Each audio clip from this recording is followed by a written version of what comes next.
Hi guys, welcome back to my YouTube channel. This is Treasure's Craft. My name is Treasure Peter. If today is the first time you are coming to my channel, I really appreciate you. Thank you so much. Please do well to subscribe, and if you are a returning subscriber, thank you so much for coming back. So on today's tutorial, I'll be showing you how to make this beautiful palazzo jumpsuit. It's a sleeveless palazzo jumpsuit with a gathered on the waist part. Please stay tuned and watch till the end if it's something you're interested in. Thank you so much.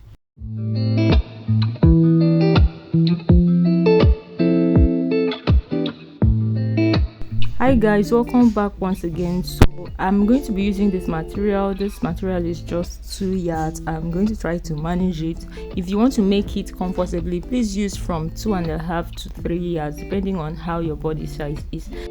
So this material is stretchy, and I'll be placing the stretchy pads on my body area. This material is a crepe flowered material that you can easily find in the market.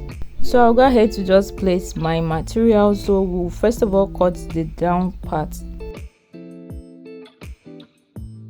So guys, first thing I get ahead to do was to measure my round hip measurement, and I added about 6 inches allowance because I want to make a free palazzo trouser. So the next thing I went ahead to do was to mark my starting line, and then after marking my starting line, I went ahead to take out my half length in order to measure my full length. So my half length was actually 15, but I started my measurement from 14.5.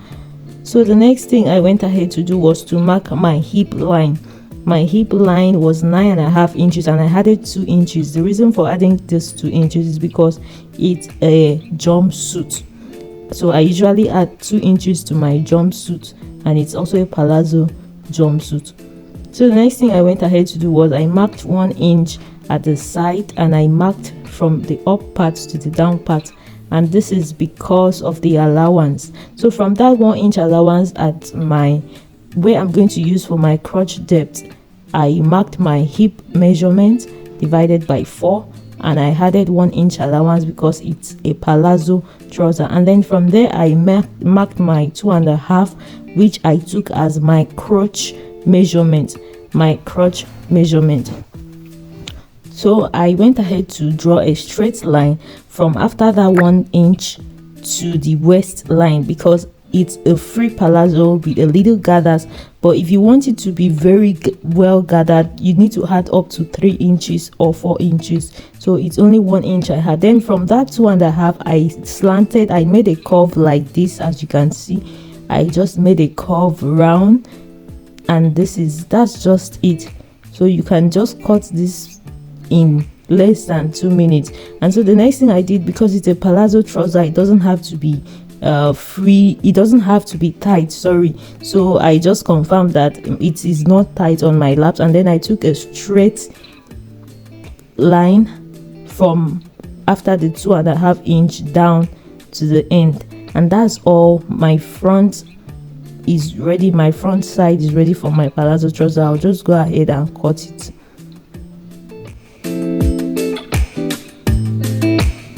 So guys, this is me cutting it out. I hope you understand. If you don't understand, drop a comment on the comment section for clarity. I'm going to try my best to clear your misunderstanding.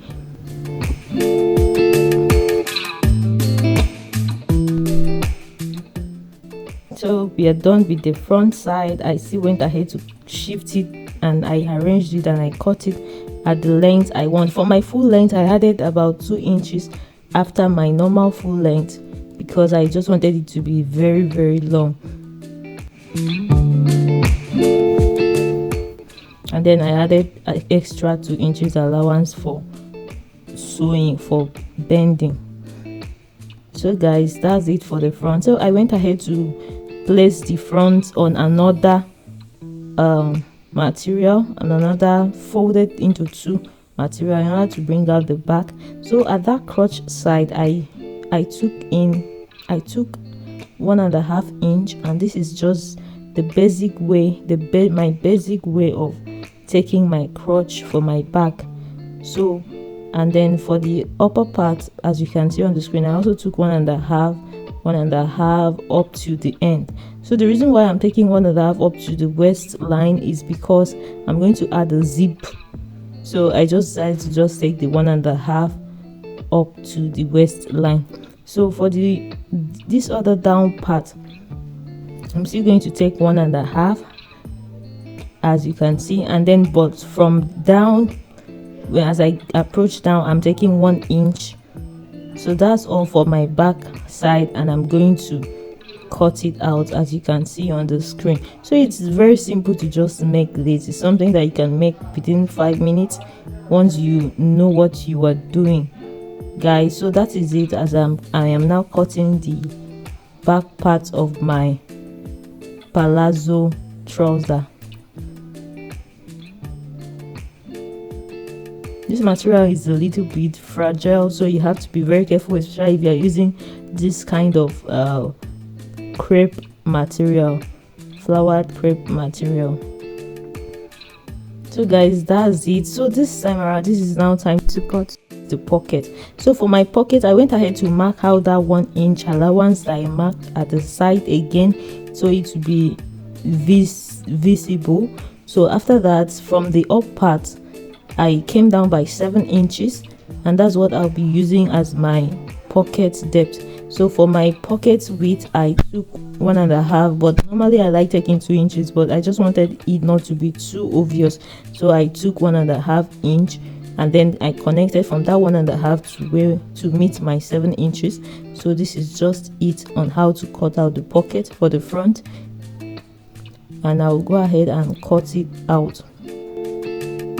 Sorry, my chalk is not really visible because of the color of the chalk, and it was kind of weekend. It was on a Sunday, so I could not go out to get another chalk. So guys, the next thing I did was I cut out a piece folded into two, 9 inches by 10 inches, 9 inches the width and 10 inches length. And see, the next thing I'll do is to open it up and keep it like this, and then I'll take my front pocket side and I will place it on one side, just on one side, as you can see on the screen. And then I will go ahead and cut it out. So I went ahead to cut it out. So that is just one side of my pocket. This is just how to the easiest way to cut out your pocket, and so this is how the pocket will look like. So I'm going to now take this one and place it on the other side, right sides facing each other.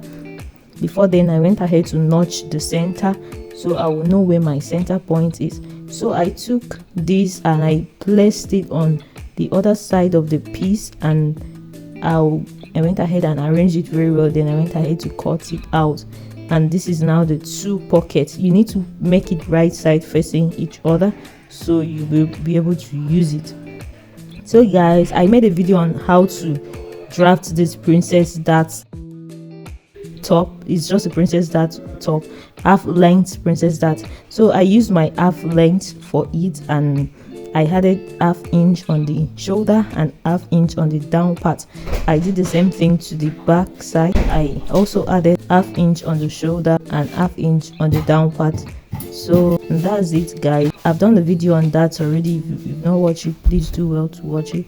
So the next thing I'm going to do is to attach my princess dart. And to attach your princess dart, you need to start from the down part and join it to the up part. So I hope you understand what I mean by that. Just join it from the down part to the up part, and then I took my facing and I'm going to turn it, and then I'll do the same thing to the back part. You just have to keep your back part, the zipper allowance side facing the zipper allowance side, and then see the way you arrange it. But you need to start joining your princess dart from down, so that if there's any excess at the shoulder part, you have to cut it out. And then I'll go ahead to join this off camera, and then I'll show you guys the next thing. And I went ahead to also turn the facing for the back. So guys, this is it. I'm done joining it, and I'm now nudging the center part of my princess dart. It's not actually compulsory, but I just like doing it. Since it's a curve, it's necessary that you nudge it. So this is it. My front side is ready. I'll go ahead to do the same thing for the back, and this is my bag. It's also ready.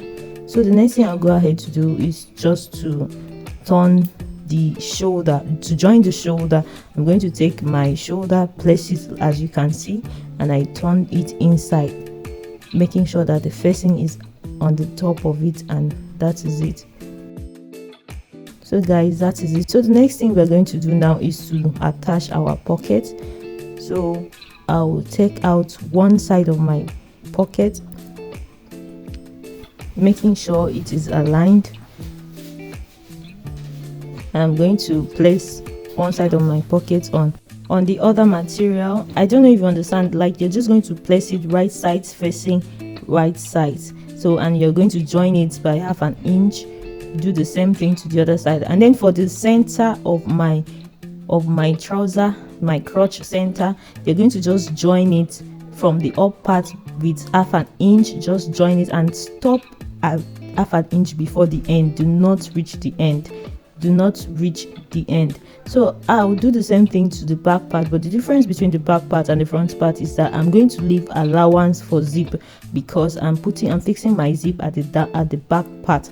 So I went ahead to measure about 7 inches. You could measure like 6 or 8 or thereabout, and then I joined it, and I also left the 1/2 inch at the center part. So this is me trying to join it, so I used 1 inch to join it. And so this is the pocket. This is the pocket that I have joined for the front side.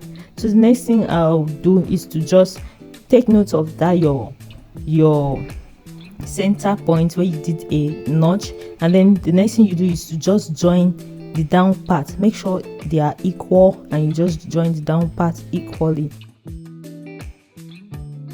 So guys, after joining it, this is what you have after joining it, and then you have to fold it in this manner. Make sure that the notch part is at the center when you're sewing it. Then you have to just join the up part as you can see on the screen, and then you also have to join the side of the pocket. Just join it, align, make sure it is well aligned. So you can go ahead to just iron and press it down, so it will be very fine.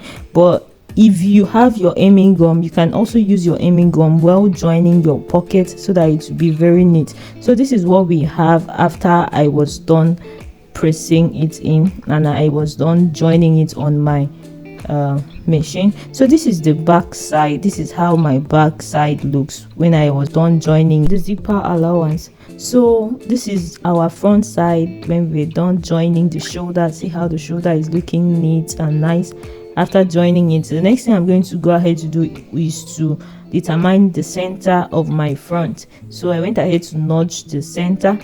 After nudging the center, this is because I want it to align with the down part, because we are about to join the down part.